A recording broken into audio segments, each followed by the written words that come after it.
சென்னையில் ஆபரண தங்கத்தின் விலை மீண்டும் 1 லட்சத்தை தாண்டியது. இன்று ஒரே நாளில் ஒரு சவரன் தங்கம் 1360 ரூபாய்க்கு உயர்ந்து 1,560,000 ரூபாய்க்கு விற்பனையானது. மேலும் கிராமுக்கு 90 ரூபாய் உயர்ந்து 12,570 ரூபாய்க்கு விற்பனையானது. அனைத்து துறைகளிலும் உள்ள அரசின் முத்திரை திட்டங்களை விரைந்து முடிக்குமாறு துறை செயலாளர்களுக்கு முதலமைச்சர் மு.க.ஸ்டாலின் உத்தரவிட்டுள்ளார். 288 திட்டங்கள் முத்திரை திட்டங்களாக அடையாளம் காணப்பட்டிருக்கும் நிலையில் அவற்றில் 85 திட்டங்கள் இதுவரை முடிக்கப்பட்டு பயன்பாட்டில் உள்ளன. திமுக துணை பொதுச் செயலாளர் கனிமொழி தலைமையிலான சட்டமன்ற தேர்தல் அறிக்கை தயாரிப்பு குழுவுடன் முதலமைச்சர் மு.க.ஸ்டாலின் சந்தித்து ஆலோசனை நடத்தினார். அமைச்சர்கள், மூத்த நிர்வாகிகள், முன்னாள் IAS அதிகாரி, தொழில் முனைவோர் உள்ளிட்டோரை கொண்ட இந்த குழுவுடன் முதலமைச்சர் ஆலோசனை நடத்தினார். ஊரக வேலை திட்டத்தில் 100 நாள் வேலை என்பதை திருத்தம் செய்து 125 நாட்களாக மத்திய அரசு அதிகரித்திருப்பதாக தெரிவித்த எடப்பாடி பழனிசாமி முதலமைச்சருக்கு பாராட்ட மனமில்லாமல் அதிமுகவை குற்றம் சாட்டுவதாக விமர்சித்துள்ளார். மேலும் 100 நாள் வேலையை 150 நாட்களாக உயர்த்தப்படும் என தேர்தல் அறிக்கையில் திமுக அரசு குறிப்பிட்டிருந்ததை இதுவரை நிறைவேற்றினீர்களா எனவும் EPS கேள்வி எழுப்பினார்.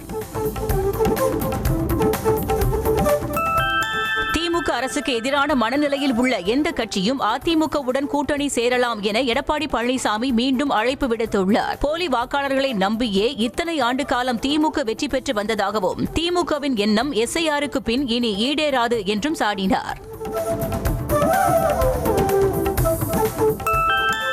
சென்னை மெரினா கடற்கரையில் அண்ணா சதுக்கம் பேருந்து நிலையத்தின் பின்புறத்தில் வீடற்றவர்களுக்கான இரவு நேர காப்பகத்தை துணை முதலமைச்சர் உதயநிதி ஸ்டாலின் தொடங்கி வைத்தார். 86 பேர் ஒரே நேரத்தில் தங்கும் வகையில் அமைக்கப்பட்டுள்ள காப்பகத்தில் தங்கும் பயனாளிகளுக்கு பாய், தலையணை மற்றும் போர்வைகளை உதயநிதி வழங்கினார்.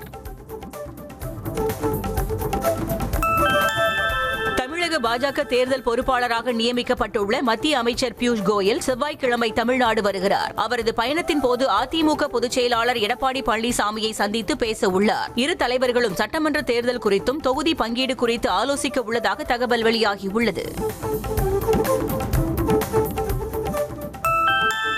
NDA கூட்டணியில் அமமுகவிற்கு 7 தொகுதிகள் ஒதுக்கியுள்ளதாக வெளியாகும் தகவல் வதந்தி என்ற அக்கட்சியின் பொதுச் செயலாளர் டிடிவி தினகரன், வதந்தியை பரப்புபவர்கள் யார் என்று தமக்கு நன்றாக தெரியும் என்றார். சிவகங்கை மாவட்டம் பிள்ளையார்பட்டியில் செய்தியாளர்களை சந்தித்த அவர், சட்டமன்ற தேர்தல் கூட்டணி குறித்து தற்போது எந்த முடிவும் எடுக்கவில்லை என்றார்.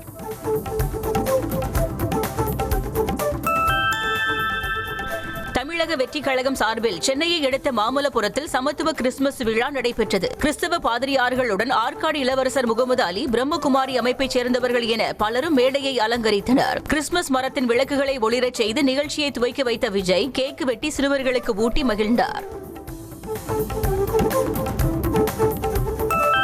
தமிழக வெற்றி கழகத்தினரும் தாமும் சமூக நல்லிணக்கத்தை 100% பாதுகாப்போம் என்று தாவேகவின் சமத்துவ கிறிஸ்துமஸ் நிகழ்ச்சியில் உறுதியளித்த விஜய், பைபிளில் உள்ள ஜோசப்பின் கதையை மேற்கோள் காட்டி மேலோட்டமாக அரசியல் பேசி முடித்துள்ளார். மேலும் நிச்சயம் ஒரு ஒளி பிறக்கும், அது நம்மை வழிநடத்தும் என்றும் விஜய் உறுதிபட கூறினார்.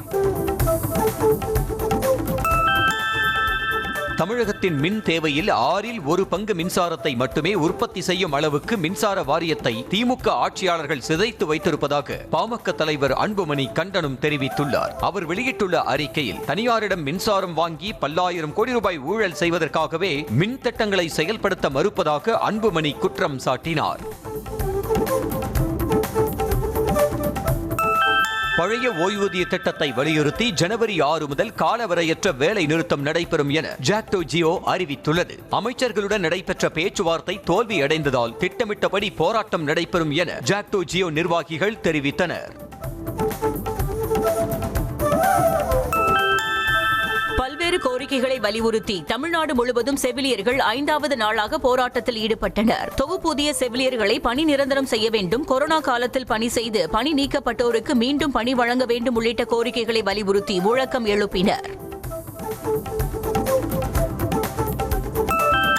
10 அம்ச கோரிக்கைகளுடன் போராட்டத்தில் ஈடுபட்டுள்ள செவிலியர்கள் தமிழ்நாடு அரசுடன் 2ஆம் கட்ட பேச்சுவார்த்தையில் ஈடுபட்டனர். பின்பு செய்தியாளர்களிடம் பேசிய அமைச்சர் மா. சுப்பிரமணியன், செவிலியர்களின் கோரிக்கைகள் குறித்து நிச்சயம் பரிசீலித்து முடிவெடுக்கப்படும் என அறிவித்தார்.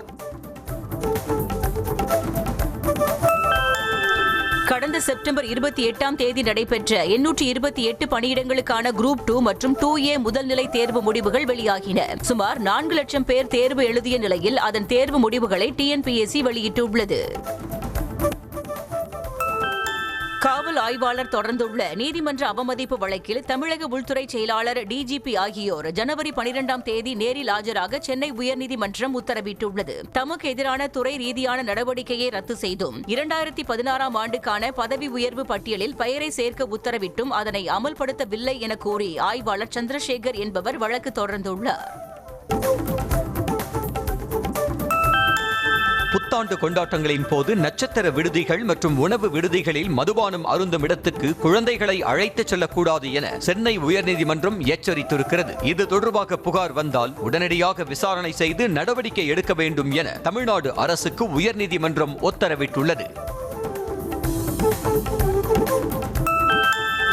தமிழர் பெருமைகளை பறைசாற்றும் வகையில் நடைபெறும் சென்னை சங்கமம் நம்ம ஊர் திருவிழா கலை நிகழ்ச்சிகளை ஜனவரி 14 முதலமைச்சர் மு க ஸ்டாலின் தொடங்கி வைக்கிறார். இன்றைய இளைய சமுதாயத்தினருக்கு தமிழர்களின் பண்பாட்டை, கலாச்சாரத்தை விளக்கும் வகையில் சென்னையில் நம்ம ஊர் திருவிழா நடத்தப்படுகிறது.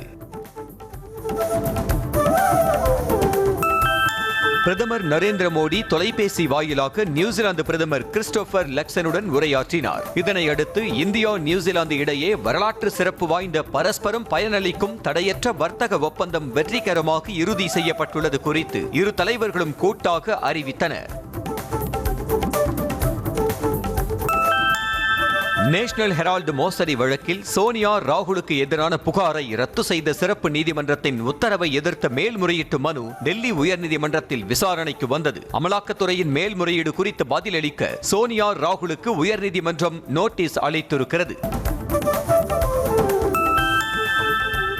2023-2024 நிதியாண்டை காட்டிலும் நடப்பு நிதியாண்டில் அரசியல் கட்சிகளின் தேர்தல் நன்கொடை முற்றிலுமாக மாறுபட்டுள்ளது. கடந்த நிதியாண்டில் 3,967 கோடி ரூபாயை நன்கொடை பெற்ற பாஜக 2024-2025 6,654 கோடி ரூபாயை நன்கொடையாக பெற்றுள்ளது. காங்கிரஸை பொறுத்தவரை கடந்த நிதியாண்டில் 1,129 கோடியை பெற்ற நிலையில் 2024-2025 நிதியாண்டில் 522 கோடி ரூபாயை நன்கொடையாக பெற்றுள்ளது.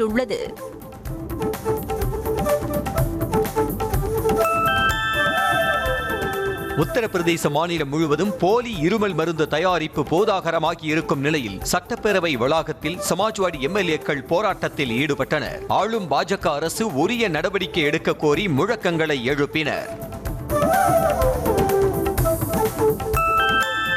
காஷ்மீரின் அர்ச்சராபாத்தில் விளையாடிக் கொண்டிருந்த 6 வயது சிறுவன் குப்பைமேட்டிலிருந்து கண்டெடுத்த டெலஸ்கோப் குறித்து விசாரணை நடத்தப்பட்டு வருகிறது. துப்பாக்கியில் பொருத்தப்படும் சீன தயாரிப்பான டெலஸ்கோப்பை கைப்பற்றிய சிறப்பு நடவடிக்கை குழு அது காஷ்மீருக்கு வந்தது எப்படி என விசாரணை நடைபெற்று வருகிறது. கேரளாவின் பாலக்காட்டில் திருட்டு புகாரில் சத்தீஸ்கர் மாநில தொழிலாளரை வங்கதேசத்தவரா என கேட்டு அடித்தே கொன்ற சம்பவம் அதிர்ச்சியை ஏற்படுத்தி உள்ளது. RSS பாஜகவின் வெறுப்பு பிரச்சாரத்திற்கு அப்பாவியின் உயிர் பறிபோயிருப்பதாக ஆளும் கம்யூனிஸ்ட் அரசு குற்றம் சாட்டியுள்ளது. குஜராத்திலிருந்து ரஷ்யாவுக்கு படிக்க சென்ற மாணவரை மிரட்டி வலுக்கட்டாயமாக ராணுவத்தில் சேர்த்து போரில் ஈடுபடுத்தியதாக பாதிக்கப்பட்ட மாணவர் சாஹில் முகமது ஹுசைன் வேதனை தெரிவித்துள்ளார். யுக்ரைன் ராணுவத்திடம் பிடிப்பட்ட நிலையில் பாதுகாப்பாக இந்தியாவுக்கு திரும்ப நடவடிக்கை எடுக்க கோரி அவர் வெளியிட்டுள்ள வீடியோ வைரலாகியுள்ளது.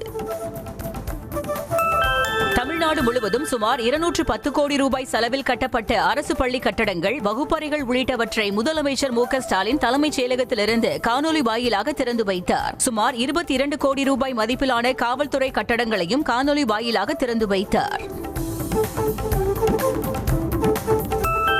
சட்டமன்ற தேர்தலில் அதிமுக சார்பில் போட்டியிடுவதற்கான விருப்ப மனு பெற செவ்வாய்க்கிழமை கடைசி நாள் என்பதால் சென்னை ராயப்பேட்டையில் உள்ள கட்சி அலுவலகத்தில் விருப்ப மனு வாங்க ஏராளமானோர் குவிந்தனர். கடந்த 15ஆம் தேதி முதல் அக்கட்சியினர் விருப்ப மனு பெற்று வரும் நிலையில் இதுவரை 7000த்திற்கும் மேற்பட்டோர் விருப்ப மனுக்களை பெற்றதாக தெரிவிக்கப்பட்டுள்ளது.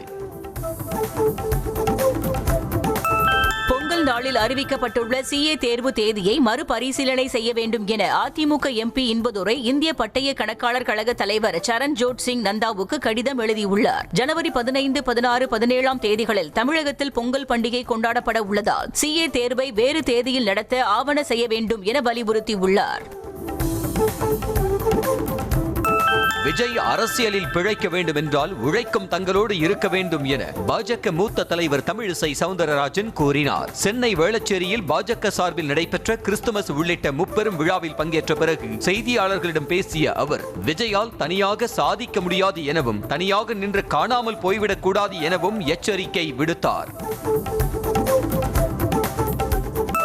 மகாத்மா காந்தி தேசிய ஊரக வேலைவாய்ப்பு உறுதி திட்டத்தை சீர்குலைக்கும் நோக்கத்தோடு மகாத்மா காந்தி பெயரை மாற்றியதை வன்மையாக கண்டித்து தமிழ்நாடு காங்கிரஸ் தலைவர் செல்வ பெருந்தகை வீடியோ வெளியிட்டுள்ளார். பிரதமர் மோடியும் மத்திய அமைச்சர் அமித்ஷாவும் நாட்டை நாசமாக்கிவிட்டதாக அவர் குற்றம் சாட்டியுள்ளார். தோட்டக்கலைத்துறை தனித்துறையாக தொடர வேண்டும் என பாஜக முன்னாள் மாநில தலைவர் அண்ணாமலை அரசுக்கு வேண்டுகோள் விடுத்துள்ளார். விவசாயிகள் நலன், உணவு பாதுகாப்பு, ஏற்றுமதி திறன், துறை அலுவலர்களின் குடும்ப நலனை கருத்தில் கொண்டு இது தொடர்பான அரசாணைகளை முழுமையாக ரத்து செய்வதோடு தோட்டக்கலை அலுவலர்களுக்கான அவசர இடமாற்ற ஆணைகள் நிறுத்தப்பட வேண்டும் என கேட்டுக் கொண்டுள்ளார். தமிழ்நாடு அரசு போக்குவரத்து கழக பேருந்துகளில் தமிழ்நாடு பெயர் அழிக்கப்பட்டு வெறுமனே அரசு போக்குவரத்து கழகம் என்று மட்டும் எழுதப்பட்டிருப்பது வன்மையான கண்டனத்திற்குரியது என சீமான் தெரிவித்துள்ளார். அரசு பேருந்துகளில் தமிழ்நாடு பெயர் தவிர்க்கப்பட்டிருப்பது ஏன் என்று கேள்வி எழுப்பிய அவர், பழையபடி தமிழ்நாடு அரசு போக்குவரத்து கழகம் என்று முழுமையாக எழுத வேண்டும் என வலியுறுத்தியுள்ளார்.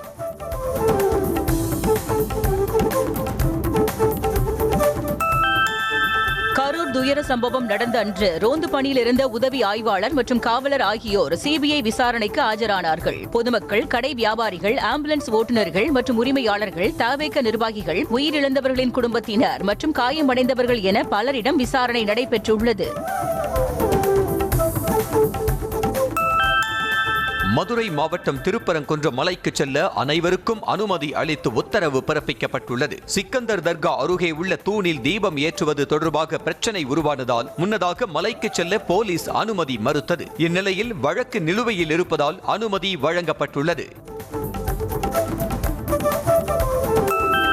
திருச்சி மத்திய சிறையிலிருந்து தமிழ்நாடு காவிரி விவசாய சங்க தலைவர் PR பாண்டியன் ஜாமீனில் விடுவிக்கப்பட்டார். ONGC குழாய்களை சேதப்படுத்திய வழக்கில் விதிக்கப்பட்ட 13 ஆண்டு சிறை தண்டனையை உயர்நீதிமன்றம் நிறுத்தி வைத்த நிலையில் வெளியே வந்தார். ஈரோடு மாவட்டம் தாளவாடி அருகே பனி படர்ந்திருந்த சாலையில் திடீரென வந்த யானையால் வாகன ஓட்டிகள் அச்சமடைந்தனர். ஆசனூர் கேர்மாளம் சாலையில் நிலவும் பனிமூட்டம் காரணமாக அவ்வழியாக வாகனங்கள் மெதுவாக சென்றபோது திடீரென வனப்பகுதியில் இருந்து வெளியேறிய யானை வாகனத்தை துரத்திச் சென்றது. கடலூர் மாவட்டம் ரெட்டியார்பேட்டை கிராமத்திற்கு பேருந்து வசதி கேட்டு கிராம மக்கள் கடலூர் அரசு போக்குவரத்து பணிமனையை முற்றுகையிட்டதுடன் திடீர் சாலை மறியலில் ஈடுபட்டனர். ரெட்டியார்பேட்டைக்கு வரக்கூடிய 4 அரசு பேருந்துகளும் முறையாக இயக்கப்படாததால் பள்ளி மாணவர்கள், வேலைக்கு செல்பவர்கள் கடும் சிரமத்திற்கு ஆளாகி வருவதாக குற்றம் சாட்டினர். திருவாரூர் மாவட்டம் கொரடாச்சேரி அருகே ஓய்வு பெற்ற தலைமை ஆசிரியையின் வீட்டிற்குள் கொள்ளையர்கள் புகுந்த சம்பவத்தில் திருப்பமாக அவரது தம்பி மகனே கூட்டாளிகளுடன் சேர்ந்து சதி திட்டம் தீட்டியது அம்பலமானது. முன்னாள் ஊராட்சி மன்ற தலைவருமான சுசீலாவின் வீட்டிற்குள் கடந்த 20ஆம் தேதி புகுந்த 6 பேர் கொண்ட கும்பல் கொலை மற்றும் கொள்ளை முயற்சியில் ஈடுபட்டனர்.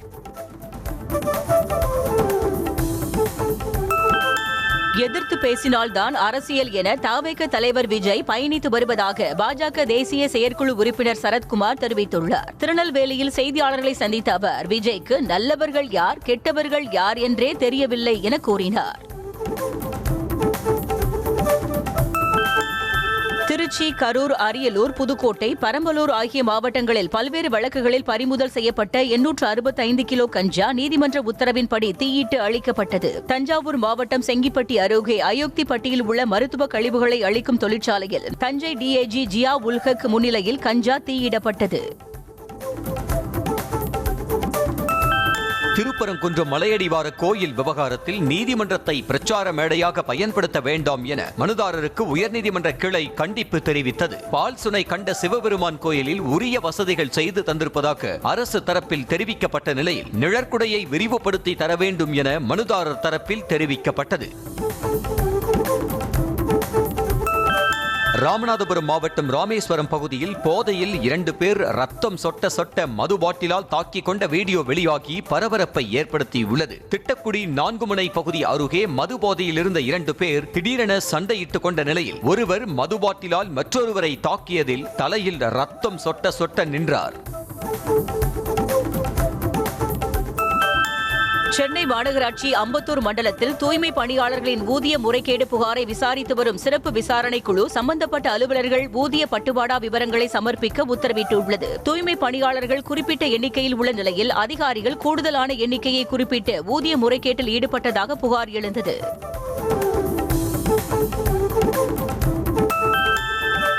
திருவாரூர் மாவட்டம் திருத்துறைப்பூண்டியில் சாலையோரத்தில் நிறுத்தி வைக்கப்பட்டிருந்த விலை உயர்ந்த புல்லட் வாகனத்தை திருடிச் சென்ற இளைஞர் கைது செய்யப்பட்டார். நாகை மாவட்டம் புலியூர் பகுதியைச் சேர்ந்த 27 வயதான அமுதன் என்பவர் திருத்துறைப்பூண்டி கடைவீதியில் நிறுத்தியிருந்த புல்லட்டை திருடிச் சென்றதன் சிசிடிவி காட்சி அடிப்படையில் பிடிபட்டார்.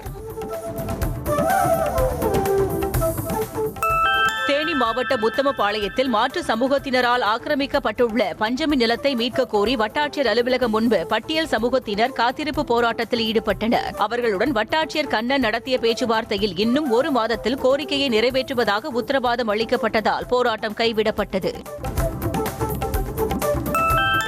தென்காசி மாவட்டம் வாசுதேவநல்லூர் பேரூராட்சி மன்ற கூட்டத்தின் போது செயல் அலுவலரை கண்டித்து பேரூராட்சி தலைவி உள்பட 18 கவுன்சிலர்கள் வெளிநடப்பு செய்தனர். அடிப்படை வசதிகளை செய்து தருவது தொடர்பான தீர்மானங்களை நிறைவேற்றுவதில் செயல் அலுவலர் தாமதப்படுத்துவதாக கவுன்சிலர்கள் புகார் தெரிவித்தனர்.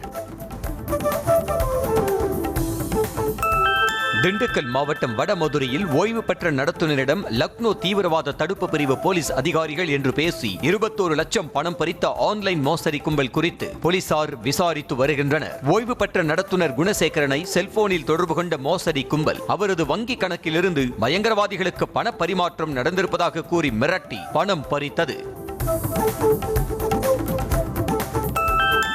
விருதுநகர் மாவட்டம் அருப்புக்கோட்டை அடுத்த வாழ்வாங்கி பகுதியில் மதுரை தூத்துக்குடி தேசிய நெடுஞ்சாலையில் ஐயப்ப பக்தர்கள் சென்ற வேன் ஓட்டுநரின் கட்டுப்பாட்டை இழந்து முன்னால் சென்ற லாரியின் பின்புறம் மோதி விபத்துக்குள்ளானது. வேனின் முன்பக்க கண்ணாடி உடைந்ததில் ஓட்டுநர் மற்றும் ஐயப்ப பக்தர்கள் என 4 பேர் காயமடைந்தனர். கர்நாடகாவில் இருந்து இடம்பெயர்ந்த காட்டு யானைகள் கூட்டம் கிருஷ்ணகிரி மாவட்டம் ஒசூர் அடுத்த சானமாவு வனப்பகுதியில் முகாமிட்டுள்ளதால் சுற்றுவட்டார பகுதி மக்கள் பாதுகாப்பாக இருக்க வனத்துறையினர் எச்சரிக்கை விடுத்துள்ளனர். சானமாவு வனப்பகுதியில் ஏற்கனவே இருந்த 15 யானைகளுடன் தற்போது மேலும் 40 யானைகள் முகாமிட்டிருப்பதோடு ஊடேதுர்க்கம் வனப்பகுதியில் 15 யானைகள் முகாமிட்டுள்ளன. மாவட்ட ஆட்சியரகத்தில் நடைபெற்ற மக்கள் குறைதீர் கூட்டத்திற்கு வந்த தம்பதி திடீரென மண்ணெண்ணெயை ஊற்றி தீக்குளிக்க முயன்றனர். ஆலாந்துறையைச் சேர்ந்த வெங்கடாச்சலம் நாகமணி தம்பதி அரசு சார்பில் வழங்கப்பட்ட பட்டா எண்ணில் பிழை திருத்தத்தை மாவட்ட நிர்வாகம் சரி செய்ய மறுப்பதாகவும் அந்த நிலம் தங்களுடையது என கூறி மூவர் தங்களை வீட்டை விட்டு வெளியேற்ற முயல்வதாகவும் வேதனை தெரிவித்தனர். ஈரோடு மாவட்டம் பெருந்துறை சாலையில் வாகன ஓட்டிகளை அச்சுறுத்தும் வகையில் இளைஞர்கள் பைக் வீலிங் செய்து இன்ஸ்டாகிராமில் ரீல்ஸ் வெளியிட்டுள்ளனர். இளைஞர்கள் ரீல்ஸ் மோகத்தால் இதுபோன்ற வீடியோ எடுத்து இணையத்தில் பதிவிடுவதை காவல்துறை தடுக்க வேண்டும் என கோரிக்கை எழுந்துள்ளது. குமரி மாவட்டம் நாகர்கோவிலில் ஒரு வழி பாதையில் தவறான திசையில் சென்ற இருசக்கர வாகன ஓட்டியின் மீது கேரள அரசு பேருந்து ஏறி இறங்கியதில் பரிதாபமாக உயிரிழந்தார். திருவனந்தபுரத்திலிருந்து வந்த கேரள அரசு பேருந்து ஒரு வழி பாதையான பேலஸ் சாலையில் சென்றபோது தவறான திசையில் இருசக்கர வாகனத்தில் ஆனந்த் என்பவர் மீது பேருந்து ஏறியதில் நிகழ்விடத்திலேயே உயிரிழந்தார். நாகை மாவட்டம் வேளாங்கண்ணியிலிருந்து இலங்கைக்கு கடத்த முயன்ற 6 கோடி ரூபாய் மதிப்பிலான 2 கிலோ மெஸ்கலின் போதைப் பொருள் பறிமுதல் செய்யப்பட்டது. இது தொடர்பாக இந்து மக்கள் கட்சி பிரமுகர் ரவிச்சந்திரன், முருகன், ஆனந்தராஜ் ஆகியோரை போலீசார் கைது செய்தனர். திருப்பூரில் கல்லாங்காடு பகுதியில் உள்ள அரசு டாஸ்மாகில் மது பாட்டில்களுக்கு கூடுதல் பணம் வசூலிக்கும் கடை ஊழியர்களிடம் மது பிரியர்கள் வாக்குவாதத்தில் ஈடுபட்டனர். 145 ரூபாய்க்கான மது பாட்டிலுக்கு 160 ரூபாய் வரை ஏன் வாங்க வேண்டும் என கேள்வி எழுப்பிய மது பிரியர்களுக்கு பதிலளிக்காமல் வாக்குவாதம் செய்தவர்களை வீடியோ எடுப்பதிலேயே கடை ஊழியர்கள் கவனமாக இருந்தனர். தூத்துக்குடி மாவட்டம் திருச்செந்தூர் அருகே 4 மூலை கிணறு பகுதியில் இயங்கும் அரசு நடுநிலைப் பள்ளிக்கு கட்டப்பட்டுள்ள கூடுதல் வகுப்பறைகளை உடனடியாக பயன்பாட்டிற்கு கொண்டுவர வேண்டும் என பெற்றோர் கோரிக்கை விடுத்துள்ளனர். ஏற்கனவே 2 வகுப்பறை கட்டடங்கள் மட்டுமே பயன்பாட்டில் உள்ளதால் போதிய இடவசதி இல்லை என்று கூறப்படுகிறது. கடலூர் மாவட்டம் விருத்தாச்சலம் அருகே கவனை சித்தரிக்குப்பம் ஊராட்சியில் மின்சார மற்றும் குடிநீர் விநியோகம் முறையாக வழங்கப்படவில்லை என கோரி பொதுமக்கள் சாலை மறியல் போராட்டத்தில் ஈடுபட்டனர். அதிகாரிகளிடம் பல முறை கோரிக்கை விடுத்தும் நடவடிக்கை இல்லை என கண்டித்து செம்பளங்குறிச்சி பேருந்து நிலையம் அருகே நடந்த போராட்டத்தால் அப்பகுதியில் போக்குவரத்து பாதிக்கப்பட்டது.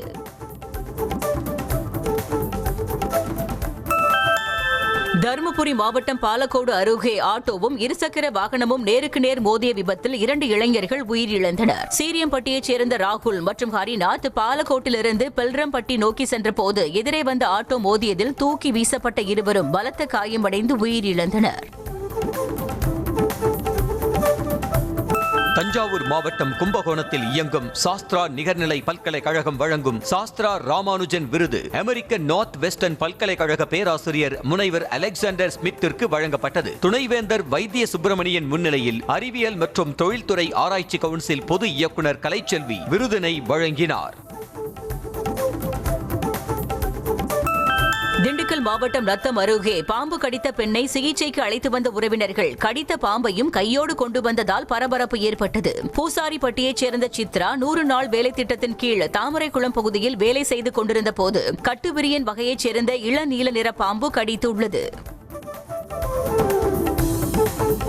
மதுரையில் உள்ள தனியார் மருத்துவமனை கேண்டீனில் வாங்கிய கேட்பரி டைரி மில்க் சாக்லேட்டில் உயிருடன் புழு இருந்ததாகவும் காலாவதி தேதி முடியாததால் அதனை மாற்றி தர முடியாது என கேண்டீன் நிர்வாகம் தெரிவித்ததாகவும் வாடிக்கையாளர் குற்றம் சாட்டியுள்ளார். தென்பாண்டி என்பவர் தனது சகோதரியை வடமலையான் மருத்துவமனைக்கு அழைத்துச் சென்ற போது அங்கு சாக்லேட் வாங்கியதாக தெரிவித்தார். நாமக்கல் மாவட்டம் திருச்செங்கோடு அருகே கருவேப்பம்பட்டி பகுதியில் கனரக தொழிற்சாலை அமைப்பதற்கு எதிர்ப்பு தெரிவித்து பொதுமக்கள் மாவட்ட ஆட்சியரிடம் மனு அளித்தனர். குடியிருப்பு பகுதியில் தொழிற்சாலை அமைக்கக்கூடாது என அதிகாரிகளிடம் புகார் தெரிவித்தும் நடவடிக்கை எடுக்கவில்லை என பொதுமக்கள் குற்றம் சாட்டினர். ஈரோடு மாவட்டம் கோபிச்செட்டிப்பாளையம் கீழ்பவானி பாசன பகுதியில் நெல் அறுவடை பணியில் விவசாயிகள் ஈடுபட்டுள்ளனர். நெல் அறுவடை இயந்திரங்களுக்கு வாடகை கட்டணமாக மணிக்கு 1800 முதல் 2800 ரூபாய் வரை தனியார் நிறுவனங்கள் வசூலிப்பதால் வேளாண் பொறியியல் துறை மூலம் குறைந்த வாடகை கட்டணத்தில் நெல் அறுவடை இயந்திரங்களை இயக்க நடவடிக்கை எடுக்க வேண்டும் என விவசாயிகள் கோரிக்கை விடுத்துள்ளனர். சென்னை கோயம்பேட்டில் தமிழ்நாடு நுகர்பொருள் வாணிபக் கழக தலைமை அலுவலகத்தின் பொது மேலாளரை பணி நீக்கம் செய்ய வலியுறுத்தி ஊழியர்கள் கண்டன ஆர்ப்பாட்டத்தில் ஈடுபட்டனர். பெண் ஊழியர்களை தரக்குறைவாக பேசுவதாகவும் நீண்ட நேரம் பணி செய்ய வற்புறுத்துவதாகவும் பொது மேலாளர் ராதாகிருஷ்ணன் மீது அலுவலக ஊழியர்கள் குற்றம் சாட்டினர்.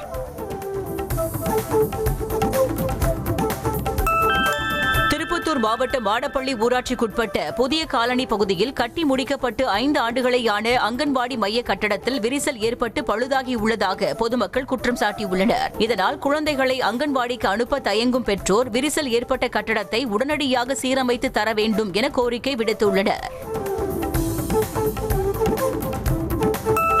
கேரளாவின் கண்ணூரில் ஃபேன்சி கடைக்குள் புகுந்த மர்ம நபர் அங்கிருந்த பிளாஸ்டிக் பாயால் சிசிடிவி கேமராவை மூடி மறைத்துவிட்டு 3000 ரூபாய் பணம் மற்றும் பொருட்களை திருடிச் சென்றதன் சிசிடிவி காட்சி வெளியானது. முகத்தை துணியால் மூடியிருந்த அந்த நபர் அருகிலிருந்த பழக்கடையிலும் புகுந்து கைவரிசை காட்டியிருப்பது போலீஸ் விசாரணையில் தெரிய வந்துள்ளது. டெல்லியிலிருந்து மும்பை புறப்பட்ட ஏர் இந்தியா பயணிகள் விமானம் என்ஜினில் ஏற்பட்ட தொழில்நுட்ப கோளாறு காரணமாக மீண்டும் டெல்லிக்கே திரும்பி பத்திரமாக தரையிறங்கியது. டேக் ஆஃப் ஆன சிறிது நேரத்திலேயே என்ஜினில் கோளாறு ஏற்பட்டதை கவனித்த விமானிகள் கட்டுப்பாட்டு அறைக்கு தகவல் கொடுக்க விமானம் டெல்லிக்கே மீண்டும் திரும்பியது. வட மாநிலங்களை வாட்டி வதைக்கும் குளிர் மற்றும் அடர் பனிமூட்டம் காரணமாக விமானங்களின் சேவை கடுமையாக பாதிக்கப்பட்டுள்ளது. டெல்லி, ராஜஸ்தான், மேற்கு வங்கம், மத்திய பிரதேசம், சண்டிகர், பஞ்சாப், உத்தரப்பிரதேசம் உள்ளிட்ட மாநிலங்களில் பனிமூட்டம் காரணமாக ஏராளமான விமானங்களின் சேவை ரத்து செய்யப்பட்டுள்ளது. கடும் பனிப்பொழிவையும் பொருட்படுத்தாமல் குடியரசு தின அணிவகுப்புக்கான ஒத்திகை டெல்லியில் நடைபெற்றது. ஜனவரி 26ஆம் தேதி குடியரசு தினம் கொண்டாடப்படவிருக்கும் நிலையில் கடமை பாதையில் அணிவகுப்புக்கான ஒத்திகை நிகழ்ச்சி நடைபெற்றது. அப்போது பேண்ட் வாத்தியங்கள் முழங்க வீரர்கள் மிடுக்காக அணிவகுத்து வந்து அசத்தினர். மகாராஷ்டிராவின் புனேவில் உள்ளாட்சி தேர்தல் வெற்றி கொண்டாட்டத்தில் மஞ்சள் தூவி வரவேற்பு அளித்த போது தீயில் பட்டு எரிந்ததில் புதிதாக தேர்ந்தெடுக்கப்பட்ட கவுன்சிலர் உள்ளிட்டோர் படுகாயமடைந்தனர். இது தொடர்பான வீடியோ காட்சி வெளியாகியுள்ளது. கேரள மாநிலம் பத்தனம்திட்டாவில் ஐயப்ப பக்தர்களை ஏற்றிச் சென்ற மினி பேருந்து விபத்துக்குள்ளானதில் 10 பேர் காயமடைந்தனர். கட்டுப்பாட்டை இழந்த மினி பேருந்து மற்றொரு பேருந்து மற்றும் கார்கள் மீது மோதியதன் சிசிடிவி காட்சி வெளியானது. ப்ளூபேர்ட் பிளாக் 2 மிஷன் செயற்கைக்கோள் விண்வெளி பயணம் வெற்றியடைய வேண்டி அதன் மாதிரியை திருப்பதி ஏழுமலையான் கோவிலில் வைத்து இஸ்ரோ தலைவர் நாராயணன் உள்ளிட்ட விஞ்ஞானிகள் வழிபாடு செய்தனர். வரும் 24ஆம் தேதி இஸ்ரோ ப்ளூபேர்ட் பிளாக் 2 மிஷன் செயற்கைக்கோளை விண்ணில் செலுத்த உள்ளது. வங்கதேசத்தின் வெளியுறவு கொள்கைகளை மாற்றி அமைக்க மக்களால் தேர்ந்தெடுக்கப்படாத முகமது யூனுஸுக்கு எந்த உரிமையும் இல்லை என இந்தியாவில் தஞ்சமடைந்துள்ள முன்னாள் பிரதமர் ஷேக் ஹசீனா காட்டமாக தெரிவித்துள்ளார். மக்களாட்சி மீண்டும் வரும் காலத்தில் இடைக்கால அரசு தூக்கி எறியப்பட்டு மீண்டும் அமைதி திரும்பும் எனவும் அவர் கூறினார். வங்கதேசத்தில் மற்றொரு மாணவர் தலைவர் மீது துப்பாக்கிச்சூடு நடத்தப்பட்ட சம்பவம் அதிர்ச்சியை ஏற்படுத்தி உள்ளது. ஏற்கனவே உஸ்மான் ஹாத்தி என்ற மாணவர் தலைவர் சுட்டுக் கொல்லப்பட்டதால் கலவரம் வெடித்திருக்கும் நிலையில் தற்போது நடத்தப்பட்டுள்ள துப்பாக்கிச்சூடு பதற்றத்தை அதிகரித்திருக்கிறது. மாஸ்கோவில் நடந்த கார் குண்டுவெடிப்பில் ரஷ்ய ராணுவ தளபதி ஒருவர் கொல்லப்பட்டதாக அந்நாட்டு புலனாய்வு குழு தெரிவித்துள்ளது. யுக்ரைனிய சிறப்பு படைகளால் தாக்குதல் நடத்தப்பட்டிருக்கலாம் என சந்தேகப்படும் நிலையில் இது குறித்து தீவிர விசாரணை நடத்தப்பட்டு வருகிறது. இந்தோனேஷியாவின் மத்திய ஜாவா மாகாணத்தில் பயணிகள் பேருந்து விபத்துக்குள்ளானதில் 16 பேர் உயிரிழந்தனர். தலைநகர் ஜகார்த்தாவிலிருந்து 34 பேருடன் யோக்கியகர்த்தாவிற்கு சென்று கொண்டிருந்த அந்த பேருந்து செமராங் நகரில் உள்ள கிராபியாக்கு சுங்கச்சாவடியில் வளைவில் திரும்பிய போது ஓட்டுநரின் கட்டுப்பாட்டை இழந்து தடுப்புச் சுவரில் மோதி சாலையில் கவிழ்ந்தது. சிறார் பாலியல் குற்றவாளியான எப்ஸ்டீன் தொடர்புடைய ஆவணங்களில் இருந்து அதிபர் டிரம்பின் படம் நீக்கப்பட்டதற்கு கடும் எதிர்ப்பு எழுந்த நிலையில் எந்த மாற்றமும் செய்யாமல் மறுபடியும் பதிவேற்றி விட்டதாக நீதித்துறை அறிவித்திருக்கிறது. அமெரிக்காவில் சமீபத்தில் கொண்டுவரப்பட்ட வெளிப்படை தன்மை சட்டத்தின் கீழ் ஜெஃப்ரி எப்ஸ்டீன் வழக்கின் விசாரணை ஆவணங்களை அந்நாட்டு நீதித்துறை கடந்த 19ஆம் தேதி வெளியிட்டது. சவுதி அரேபிய நாட்டின் உயரிய விருது பாகிஸ்தான் பாதுகாப்பு படைகளின் தலைமை தளபதி அசீம் முனீருக்கு வழங்கப்பட்டுள்ளது. அரசுமுறை பயணமாக சவுதிக்கு சென்றுள்ள அசீம் முனீர் இளவரசர் கலீத் பின் சல்மானை சந்தித்து இரு நாடுகளின் ஒத்துழைப்பு மற்றும் நட்புணர்வு பற்றி பேச்சுவார்த்தை நடத்தினார். பின்னர் சவுதியின் குடிமகன்களுக்கான உயரிய விருதான மன்னர் அப்துல் அஜீஸ் பதக்கம் அசீம் முனீருக்கு வழங்கப்பட்டது. ஃபுகுஷிமா அணு உலை விபத்து நிகழ்ந்து சுமார் 15 ஆண்டுகளுக்கு பிறகு உலகின் மிகப்பெரிய அணு உலையை மீண்டும் தொடங்க ஜப்பான் தயாராகி வருகிறது. இது தொடர்பாக நாடாளுமன்றத்தில் வாக்கெடுப்பு நடைபெற்ற நிலையில் அணு உலையை மீண்டும் தொடங்குவதற்கு எதிர்ப்பு தெரிவித்து வெளியே 300க்கும் மேற்பட்டோர் திரண்டு ஆர்ப்பாட்டத்தில் ஈடுபட்டனர். கவுதமாலாவில் கிறிஸ்துமஸ் தாத்தா வேடமிட்ட தீயணைப்பு வீரர்கள் 70 அடி உயரத்திலிருந்து சூப்பர்மேன் போல் குதித்து குழந்தைகளுக்கு பரிசுகளை வழங்கி உற்சாகப்படுத்தினர். விடுமுறை காலத்தில் குறைந்த வருமானம் கொண்ட குடும்பங்களை ஆதரிப்பதற்கான முயற்சியின் ஒரு பகுதியாக இந்நிகழ்ச்சி நடைபெற்றது. செர்பியாவில் அரசுக்கு எதிராக பல்கலைக்கழக மாணவர்கள் போராட்டத்தில் ஈடுபட்டனர். பல்கலைக்கழக நிர்வாகங்களுக்கு அரசு தேவையின்றி அழுத்தம் தருவதாக கூறி நோவி பாசார் நகரில் நடந்த இந்த போராட்டத்தில் தற்போதுள்ள பல்கலைக்கழகத்தின் நிர்வாக குழுவை பதவி விலக கோரியும் புதிய துணைவேந்தர் தேர்ந்தெடுக்க வேண்டியும் முழக்கங்கள் எழுப்பப்பட்டன. கம்போடிய எல்லை பிரச்சனையால் தாய்லாந்து மக்கள் வீடுகளை காலி செய்து வெளியேறி வருகின்றனர். எல்லையில் உள்ள இந்து கோயிலுக்கு இரு நாடுகளும் உரிமை கோரி அடிக்கடி சண்டையிட்டு வரும் நிலையில் கடந்த 7ஆம் தேதி மீண்டும் மோதல் வெடித்தது. தாய்லாந்து ராணுவ நிலைகளை நோக்கி கம்போடியா நடத்திய தாக்குதலில் சிசகேட் மாகாணத்தில் உள்ள வீடுகளை குண்டுகள் துளைத்தன.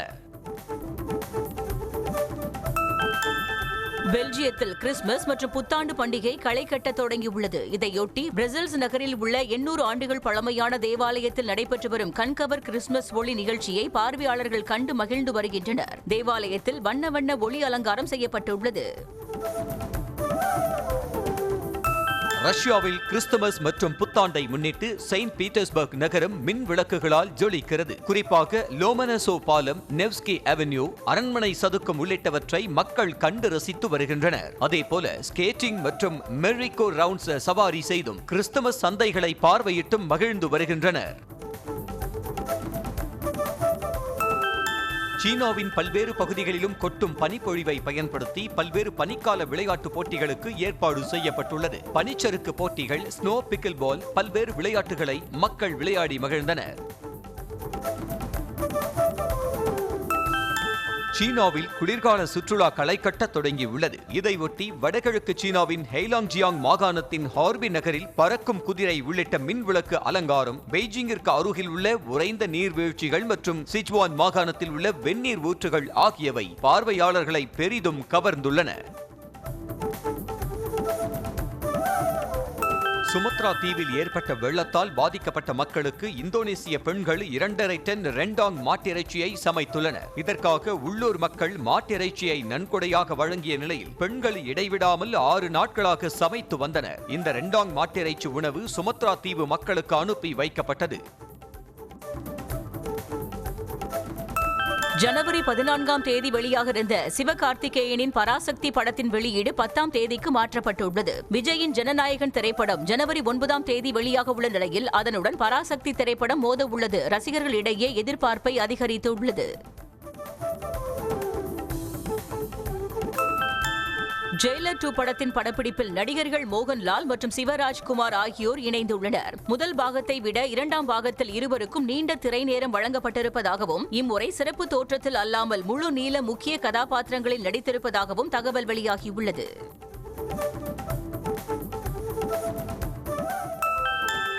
ஹைதராபாத்தில் கடைத்திறப்பு விழாவிற்கு சென்ற நடிகை சமந்தாவை ரசிகர்கள் சூழ்ந்து கொண்டு செல்ஃபி எடுக்க முயன்றதால் பரபரப்பு நிலவியது. ரசிகர்களிடமிருந்து அவரை பத்திரமாக மீட்ட பவுன்சலர்கள் காரில் ஏற்றி அனுப்பி வைத்தனர்.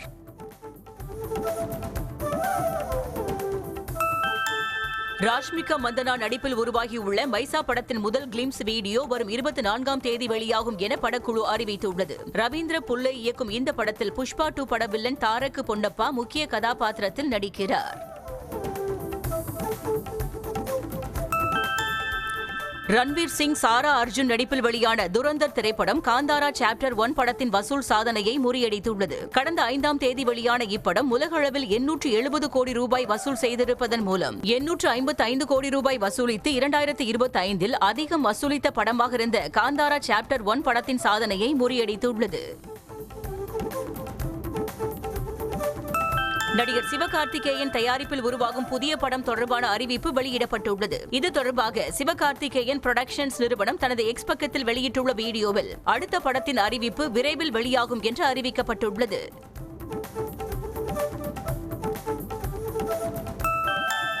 அஜித் குமார் ரேசிங் தொடர்பாக உருவாகியுள்ள ரேசிங் இஸ்ன்ட் ஆக்டிங் ஆவணப்படத்தின் டீசர் வெளியாகியுள்ளது. ஏஎல் விஜய் இயக்கியுள்ள இந்த ஆவணப்படத்தின் ரிலீஸ் குறித்த அறிவிப்பு விரைவில் வெளியாகும் என்று எதிர்பார்க்கப்படுகிறது.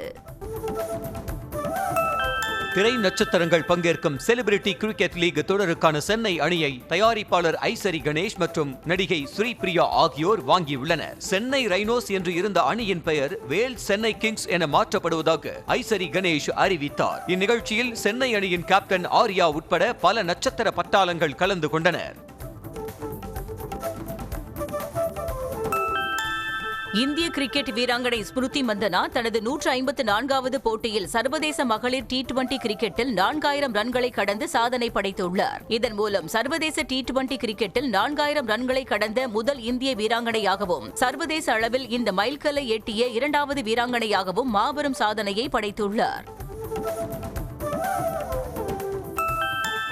தமக்கு ஆண் குழந்தை பிறந்துள்ளதாக இந்திய கிரிக்கெட் வீரர் ஷர்துல் தாக்கூர் இன்ஸ்டாகிராமில் தெரிவித்துள்ளார். ஷர்துல் தாக்கூர் தனது நீண்ட நாள் காதலியான மிட்டாலியை கடந்த 2022ஆம் ஆண்டு திருமணம் செய்தார். தற்போது இந்த தம்பதிக்கு குழந்தை பிறந்துள்ள நிலையில் பலரும் வாழ்த்துக்களை தெரிவித்து வருகின்றனர்.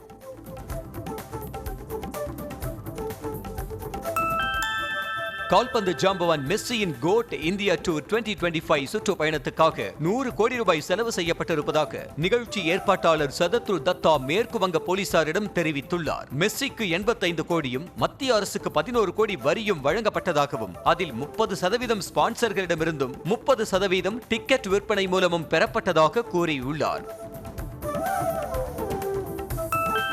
19 வயதிற்குட்பட்டோருக்கான ஆசிய கோப்பை கிரிக்கெட் போட்டியில் இந்திய அணியை வீழ்த்தி சாம்பியன் பட்டத்தை தட்டிச் சென்ற பாகிஸ்தான் அணிக்கு இஸ்லாமாபாத்தில் ரசிகர்கள் உற்சாக வரவேற்பு அளித்தனர். கடும் குளிரையும் பொருட்படுத்தாமல் இஸ்லாமாபாத் சர்வதேச விமான நிலையத்தில் குவிந்த ரசிகர்கள் ஆட்டம் பாட்டத்துடன் மலர்களை தூவியும் வெற்றி முழக்கங்களை எழுப்பியும் உற்சாக கொண்டாட்டத்தில் ஈடுபட்டனர். திருச்சி ஸ்ரீரங்கத்தில் உள்ள அரங்கநாதர் கோயிலில் வைகுண்ட ஏகாதசி விழாவின் பகல் 10 3ஆம் நாள் உற்சவத்தில் நம்பெருமாள் அஜந்தா சௌரி கொண்டை உள்ளிட்ட ஆபரண அலங்காரத்தில் பக்தர்களுக்கு அருள் பாலித்தார். தாமரை நிற பட்டு உடுத்தி மகாலட்சுமி பதக்கம் அணிந்து மூலஸ்தானத்திலிருந்து புறப்பட்டு அர்ஜுன மண்டபத்தில் எழுந்தருளிய நம்பெருமாளை திரளான பக்தர்கள் தரிசித்துச் சென்றனர். சாட் ஜிபிடி, ஜெமினி, டீப்சீக் வரிசையில் Xiaomi நிறுவனம் தனது சொந்த AI மாடலான மிமோ V2 Flash-ஐ தனது இணையதளத்தில் வெளியிட்டுள்ளது. கோடிங்கில் சிறப்பாக வேலை செய்யும் இந்த AI மாடல் தனது முற்பட்ட AI மாடலான மிமோ V1-ஐ விட வேகமாகவும் துல்லியமாகவும் செயல்படும் என அந்நிறுவனம் தெரிவித்திருக்கிறது.